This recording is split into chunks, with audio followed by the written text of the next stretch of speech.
पर्दे ऑर्डर किए गए, कुछ लगने बाकी थे, कुछ लगे गए। शुरुआत में 8 लगे जिनकी कीमत थी 45 लाख रुपए, और 8 लाख के पर्दे और पहले लगे उसकी कीमत थी 45 लाख रुपए, और बाद में जो 15 पर्दे लगे उसकी कीमत थी 51 लाख रुपए।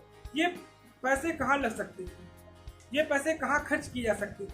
ये जो जनता की गाड़ी कमाई है, जिसको जिस तरह से फूका गया है। और ये कहता था कभी केजरीवाल अपने बच्चे कहता था, मैं अपने बच्चे की कसम खा के कहता हूँ मैं कभी राजनीति। नमस्कार, मैं अवधेश कुमार राय एक बार फिर आप सभी दर्शकों का जनमानस समाचार के आज के हमारे इस विश्लेषण में आपका स्वागत है। आप सभी नाम तो सुने होंगे, अरविंद केजरीवाल। जी, अरविंद केजरीवाल। अरविंद केजरीवाल खुद को किसी सत्यवादी राजा हरीश चंद्र से कम नहीं समझते हैं। वो खुद को कहते हैं कट्टर ईमानदार। जी हाँ, वो अपने आप को कहते हैं कट्टर ईमानदार। और अपनी पार्टी का भी उन्होंने नाम रखा है आम आदमी पार्टी। आंदोलन से नेता बनने वाले केजरीवाल की कहानी भी काफ़ी दिलचस्प है। IITian है और केजरीवाल में बुद्धि दिमाग की जो हम बात करें तो वो भी कम नहीं है। केजरीवाल जब से दिल्ली के सत्ता पर काबिज हैं, अपने आप को कहते हैं पढ़ा लिखा मुख्यमंत्री, पढ़ा लिखा मुख्यमंत्री। इन दिनों प्रधानमंत्री नरेंद्र मोदी पर भी काफ़ी वो अटैक कर रहे हैं। नरेंद्र मोदी को वो गालियां भी देते हैं। अपनी लेजिस्लेटिव असेंबली में दिल्ली की बाहर नहीं दे पाते हैं, क्योंकि बाहर देंगे तो उन्हें बाकायदा जेल हो जाएगी। और इस कट्टर ईमानदार पार्टी के जो कट्टर सिपाही हैं, 2 सिपाही जेल में हैं। एक इनके शिक्षा मंत्री वो हाल फिलहाल में जेल में गए हैं, और इनके कट्टर सिपाही में एक कट्टर स्वास्थ्य मंत्री सत्येंद्र जैन वो भी जेल में गए हैं, और बाकायदा जेल में अपनी रेप पीड़ित द्वारा मसाज थेरेपी भी दिला रहे हैं। चलिए, ये तो बात हो गई केजरीवाल। लेकिन केजरीवाल की कहानी की, जिस कहानी की आज हम बात करने वाले हैं, जिस कहानी की हम उद्घोषणा करने वाले हैं, वो जानने के बाद जो फैन होंगे, जो केजरीवाल को चाहने वाले होंगे, जो केजरीवाल से दिल लगाते हैं, वो हमें गालियाँ रसीद करते नजर आएंगे। तो दर्शकों, हम ऐसी ही आज स्टोरी आपके समक्ष लेकर आए हैं। जब ये स्टोरी मुझे पता चली, जब ये स्टोरी आज शाम 5 बजे टाइम्स नाउ के नव भारत पर जब ये दिखाई गई, तो कई लोग देखने के बाद अवाक रह गए। केजरीवाल अपने आप को कहता है कट्टर ईमानदार, और अपने आप को वो भगत सिंह का भक्त बताता है, कहता है भगत सिंह की औलाद का है। और एक जो है इनके दुनिया के बेहतरीन शिक्षा मंत्री सिसोदिया साहब अपने आप को राजपूत कहते थे, जाति भी निकल आती है। जो बातें वो कहते थे, आज वो सभी बातों पर गौर फरमाते नजर आते। कहते गाड़ी नहीं लेंगे, बंगला नहीं लेंगे, ये नहीं लेंगे, वो नहीं लेंगे, फलाना ढमकाना, तमाम तरह की जो भी बातें वो नकारते गए, आज सभी कहानी के वो उस्ताद बने नजर आते हैं, और बदले बदले से सरकार नजर आते हैं। आज केजरीवाल पर जो हम बात करने वाले हैं वो है 1 करोड़ के पर्दे, वियतनाम से आयातित मार्बल, और केजरीवाल ने जो सरकारी बंगले में जिसमें रह रहे हैं उसको चमकाने में और सरकारी खजाने को उन्होंने लुटा दिया। सरकारी खजाने को उन्होंने पानी की तरह बहा दिया, और इस बंगले सरकारी आवास को चमकाने में उन्होंने 45 करोड़ रुपए खर्च कर डाले। अब ये ऑपरेशन शीश महल जब ये खुलासा हुआ, तमाम मीडिया में जब चर्चा का केंद्र बिंदु बन गया, जब इसे टाइम्स नाउ नव भारत में से दिखाया गया, तो उनके चिकने राज्यसभा सांसद राघव चड्ढा कहते हैं कि केजरीवाल फकीर थोड़ी ना है। केजरीवाल कोई फकीर नहीं है। और ये बंगला जो है 1942 का बना था, तो पानी टपकता था, तो इसलिए खर्चा कराना जरूरी था। जरा सोचिए, एक जिला नुमा राज्य भी ना कहें, एक जिला नुमा शहर, हम बात करें दिल्ली का मुख्यमंत्री, तो अपने आप को कट्टर ईमानदार कहता है, और लोगों की सत्यता की जांच करते फिरता है, लोगों को वो बेईमान कहते फिरता है, लोगों को कहता है ये बेईमान है, इसे जेल में डालो, ये बेईमान है, इसकी कहानी को जेल डालो, ये बेईमान है, इसका चरित्र ढीला है। आज उसके चरित्र में कितने दाग हैं, ये सुनेंगे तो आपके पैरों तले जमीन खिसक जाएगी। दिल्ली के सीएम अरविंद केजरीवाल कोरोना काल में बहुत मजा मारे हैं। कोरोना काल में उनकी मजा की कहानी का जो चरित्र है यहाँ पर चित्रण होता नजर आ रहा है। एक ऐसा ही बड़ा खुलासा ऑपरेशन शीश महल नामक शो में आज शाम को हुआ। आपके सुप्रीमो अरविंद केजरीवाल कोरोना काल में सौंदर्यीकरण के नाम पर जिस सरकारी बंगले में रहते हैं, राष्ट्रीय राजधानी में वो रहते हैं, वहां पर वो 44.78 करोड़ रुपए वो पानी की तरफ फूंक डाले।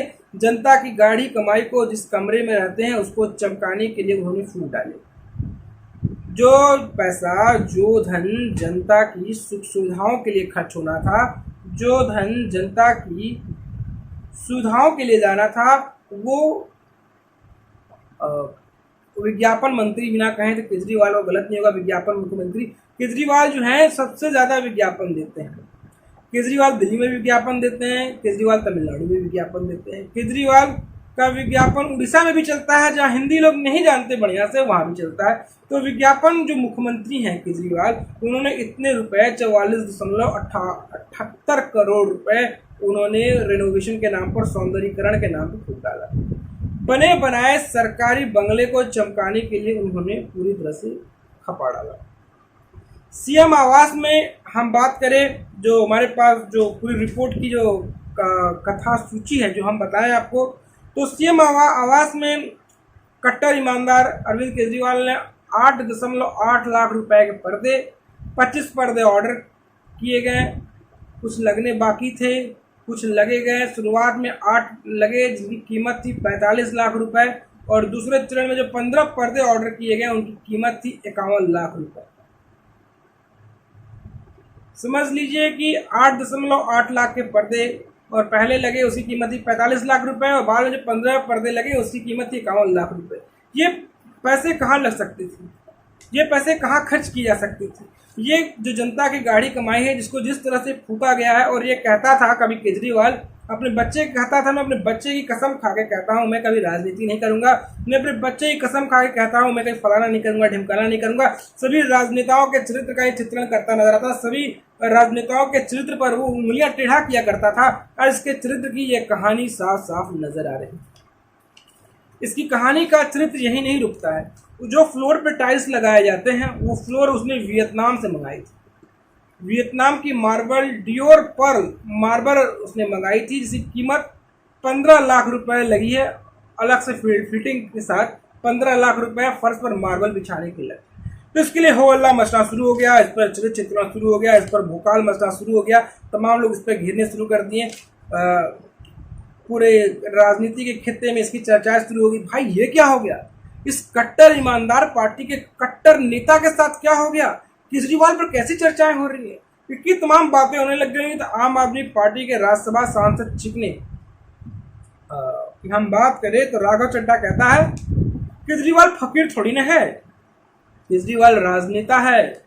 वो उस बंगले पर खर्च किया है जो बंगला 1942 में बना था। वो छत से पानी रिसता था, छत से पानी टपकता था। भैया छत से पानी टपकने को रोकने के लिए कोई 44.78 लाख रुपए फूंक देगा? सिर्फ पानी टपकने के लिए 44.78 लाख रुपए फूंक देगा? पानी टपकता रहा, चलो पानी टपकने के साथ साथ पानी टपकने के लिए कि पर्दा ना भीगे, तो उसके लिए वो पर्दे के लिए 8.8 लाख रुपए खर्च कर देगा। 45 लाख का ऑर्डर एक चरण में और 51 लाख का ऑर्डर दूसरे चरण में, और वियतनाम से वो टाइल्स मंगाएगा। क्या भारत में कम पड़ गए थे क्या? और ऐसी इसी कहानी कह रही है, कहते हैं वहाँ पे बुजुर्ग रहते हैं, बुजुर्गों को परेशानी होती है। तो फजरुद्दीन साहब, मैं आपको कहना चाहता हूँ, दिल्ली में बहुत सारे बुजुर्ग रहते हैं जो रेन बसेरे में रहते हैं। उनके लिए कभी आपने एक मकान बना कर दिया? कभी उन रेन बसेरे में जाके कभी खोज खबर ली क्या? कभी उन रेन बसेरों का दौरा किया? कभी जानकारी ली? जो आप कहते थे हम कट्टर ईमानदार हैं, कट्टर ईमानदार, कट्टर ईमानदार, कट्टर ईमानदार, रोज चैनलों में बैठकर रोनी सूरत बनाकर जो केंद्र सरकार को घेरते रहते हैं, केंद्र सरकार के घेरने का जो रोना रोते रहते हैं, यहाँ पर आपके चरित्र, आपका चेहरा साफ साफ नजर आ गया है। आपका चरित्र क्या है, आपका चेहरा क्या है, आप कहानी क्या है, आपकी चरित्र की कहानी किस ओर जाती नजर आ रही है। आपका यहाँ पर जो पूरी कहानी है वो पूरी तरह से एक्सपोज होती नजर आ रही है। तो ये चिकना कहता है, आपका राघव चड्ढा कहता है, आप केजरीवाल की चर्चा कर रहे हैं, केजरीवाल की बातें कर रहे हैं। आप जाकर प्रधानमंत्री आवास जाके देखिए ना, पीएम आवास जाकर देखिए, पीएम आवास की सलाह दी। तो भाई केजरीवाल एक जिला नुमा जगह का मुख्यमंत्री है केजरीवाल, और चलो संयोग से पंजाब भी जीत गया, वो प्रधानमंत्री से तुलना करेगा? क्या केजरीवाल प्रधानमंत्री में कोई डिफरेंसेस नहीं है? प्रधानमंत्री तो नहीं कहते अपने आप को वो कट्टर ईमानदार हैं, कट्टर ये हैं, कट्टर फलाना है ढिमकाना। प्रधानमंत्री नरेंद्र मोदी ने कभी नहीं बोला कि वो गाड़ी नहीं लेंगे, मोटर नहीं लेंगे, बंगला नहीं लेंगे, इसकी बातें तो नहीं बोली। अब जो तुम्हारी जो यहाँ पर कलई खुल रही है, अब तुम जो है रोना रोना शुरू कर दिए हो। ये रोना कजरुद्दीन की पार्टी और कजरुद्दीन के लोगों का रोना ये कोई नया बात नहीं। इस पर भाजपा के नेता कहते हैं, वीरेंद्र सचदेवा कहते हैं कि खुद को आम आदमी पार्टी कहने वाला केजरीवाल पूरी तरह से भ्रष्टाचारी है, ये ढोंगी है, इसके अस्तित्व पर सवाल खड़े होते हैं। इसके अस्तित्व पर सवाल इसलिए खड़े होते हैं, जो अस्तित्व ये अपने आप को ईमानदार पार्टी वाला नेता कहता है, उस अस्तित्व पर सवाल खड़े होते हैं। देखिए, ये अपने शौक सुविधा के लिए, अपने जुनून की पूर्ति के लिए, अपने ऐशो आराम के लिए, अपने ऐशो आराम के चारागाह को बुलंदी पर देने के लिए यहाँ पर ये हम बात करें तो यहाँ पर ये 44.78 करोड़ रुपए ये फूक दे रहा है। ये भ्रष्टाचारी है, इसको दिल्ली के सीएम के पद से हटा देना चाहिए। ये निर्वाचित मुख्यमंत्री है, इन पर तो गाज गिरनी ही चाहिए। और कोई पूछे भैया कौन सा ईमानदार मुख्यमंत्री है जो इतने रुपए खर्च करेगा, कौन सा ईमानदार मुख्यमंत्री इतनी कहानी कहेगा? खुद को ईमानदारी का चाशनी चाटने वाला केजरीवाल अगर ईमानदारी की कहानी करता है तो बहुत सारे जो कजरू भक्त होंगे उन्हें बहुत दुख तो लगेगा ही। कुछ ऐसे कजरू भक्त होंगे उन्हें मन में पीड़ा तो होगी। कभी कजरुद्दीन अगर ईमानदारी की छाप देखनी है तो कभी पूर्व रक्षा मंत्री और गोवा के मुख्यमंत्री रहे मनोहर पर्रिकर को भी ध्यान में ले लीजिए। मनोहर पर्रिकर के आगे आप क्या है? मनोहर पर्रिकर असल मामले में देश के सबसे ईमानदार मुख्यमंत्रियों में से थे। वो भी IITian थे, तुम्हारी तरफ फर्जी और तुम्हारे को फर्जीवाड़ा करने वाले नहीं थे।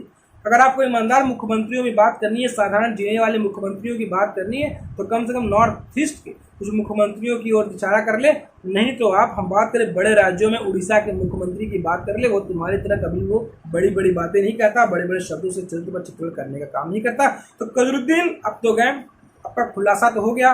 और आप जो ईमानदारी की छवि करते थे, ईमानदारी की कहानी करते थे, अपने आप को ईमानदारी का शेखा कहते थे, वो वाली छवि आपकी अब धूमिल होती नजर आ रही है। सबको पता है आपका चरित्र क्या है, आपका चेहरा क्या है, आपका कहानी क्या है, वो सबको पता चल गया। तो दोस्तों, आपको हमारी ये कहानी कैसे लगी, आपको हमारा विश्लेषण कैसा लगा, आप हमें जरूर बताएं। दोस्तों, आप लाइक करें, शेयर करें, सब्सक्राइब करें। अगर आपके पास हमारे लिए कोई सुझाव हो तो बेशक आप सुझाव भी दे सकते हैं। दोस्तों, हम फिर हाजिर होंगे एक नई कहानी के साथ, एक नए एपिसोड के साथ। तो फिर मिलेंगे एक नई चर्चा के साथ। तो आज के लिए बस इतना ही। नमस्कार।